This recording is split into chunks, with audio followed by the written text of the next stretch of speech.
Hello मेरे प्यारे बच्चों, आई होप कि आप सभी बहुत अच्छे होंगे। आपकी स्टडी भी बहुत अच्छी चल रही होगी।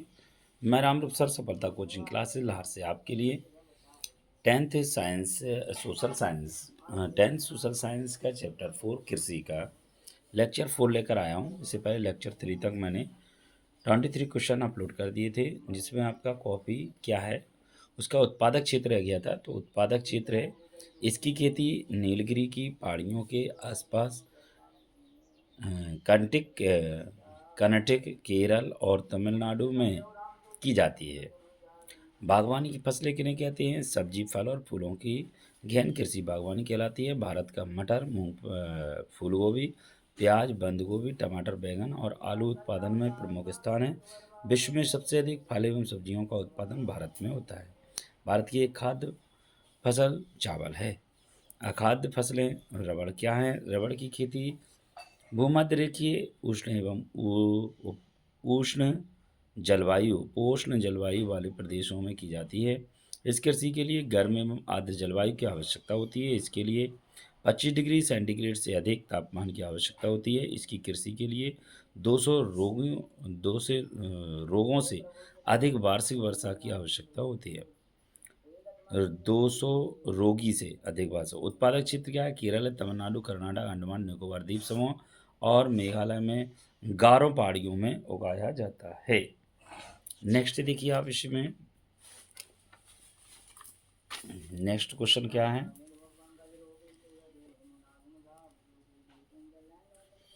रेशेदार फसलें किसे कहते हैं? तो रेशेदार फसल में देखिए क्या है,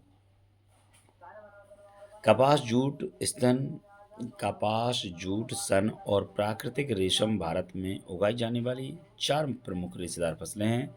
रेशम उत्पादन के लिए रेशम के कीड़ों का पालन रेशम उत्पादन कहलाता है।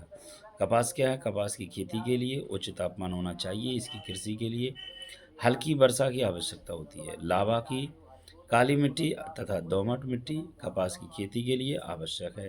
कपास की खेती को पकड़कर तैयार होने से में 6 से 8 महीने लगते हैं। उत्पादक क्षेत्र है महाराष्ट्र, गुजरात, मध्य प्रदेश, कर्नाटक, तमिलनाडु, पंजाब, हरियाणा, उत्तर प्रदेश। काली मिट्टी पर उगाई जाने वाली रेशेदार फसल कपास है। जूट क्या है? जूट को सुनहरा रेशा कहा जाता है। जूट की खेती में वृद्धि काल के दौरान उच्च तापमान की आवश्यकता होती है। जूट की खेती के लिए बाढ़ के मैदानों की जल निकास वाली उपजाऊ मिट्टी आदर्श है। उपयोग देखिए इसके, इसी के उपयोग हैं। उपयोग में देखिए आप क्या है कि जूट का उपयोग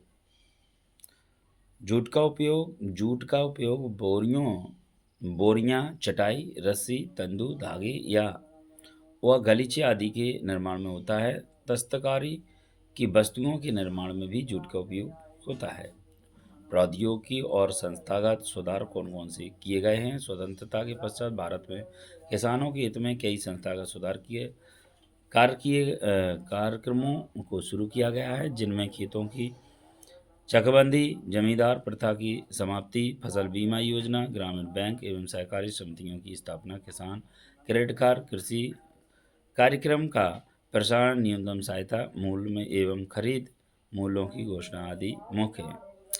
भूदान, ग्रामदान का क्या अर्थ है? ग्रामदान 1951 में गांधीवादी विनोबा भावे द्वारा शुरू किया गया भूदान आंदोलन का विस्तार हो।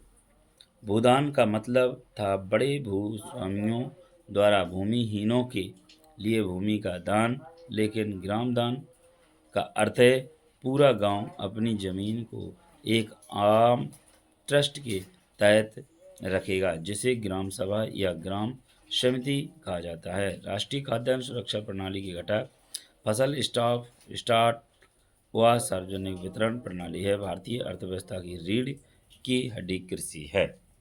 नेक्स्ट इसी में क्वेश्चन है आपका, वैश्वीकरण क्या है? वैश्वीकरण से आप क्या समझते हैं? भारत का एक कृषि प्रधान देश है। इसकी अर्थव्यवस्था का आधार कृषि है। देश की एवं विश्व की अर्थव्यवस्था को जोड़ने की दिशा में किया गया प्रयास वैश्वीकरण कहलाता है। भारत में वैश्वीकरण कोई नवीन घटना नहीं है, यह उपनिवेश काल में भी मौजूद थी। भारत चावल, कपास, चाय, कॉफ़ी, रबड़, जूट एवं फसलों का मुख्य उत्पादक देश होने के बावजूद विकसित देशों से प्रतिस्पर्धा में पिछड़ रहा है। सन 1990 के पश्चात भारत में वैश्वीकरण की शुरुआत हुई है।